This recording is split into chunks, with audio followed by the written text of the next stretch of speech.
Where does a very large penis really go during sexual intercourse? Today, I'm going to reveal something that very few people truly understand about the female body and why size often works very differently than many imagine. The most surprising thing is this. It's all related to anatomy and a natural ability that your body already possesses. Stay until the end because the last part is the most important and can make the difference between pleasure and pain.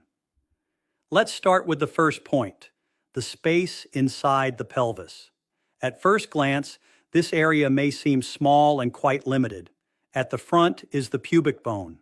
Behind are the bladder and urethra, and above is the uterus connected to the cervix and vagina. Further back is the rectum, sacrum, and coccyx. At first glance, it seems there is hardly any extra space. That's why many people think, so a large penis just can't fit in there. But the reality is much more interesting. Here's the first big secret. All these structures are made of soft, flexible, and adaptable tissues. The female body is not a rigid structure. It is designed to change and adjust. And what's most remarkable is that this ability increases during sexual excitement. Imagine trying to open a door without turning the key first. That can be uncomfortable or even painful. But when the body is prepared and excited, everything works in a very different way. That's why time, patience, and excitement are not secondary details, but an essential part of the experience. But be careful, because here's the second point, and this is precisely where many misunderstandings arise. Near the cervix, there are areas known as the anterior fornix and posterior fornix.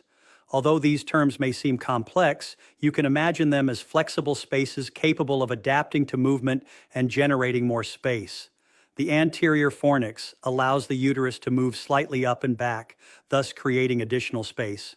The posterior fornix, which is generally the most comfortable area, can stretch backward and allow for deeper penetration following the natural curvature of the body. However, this does not mean that deeper is automatically better.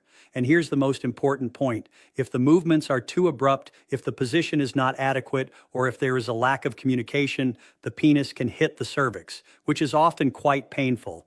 Some positions, particularly those with elevated hips or with penetration from behind, can facilitate more favorable angles, but there is no perfect position for everyone.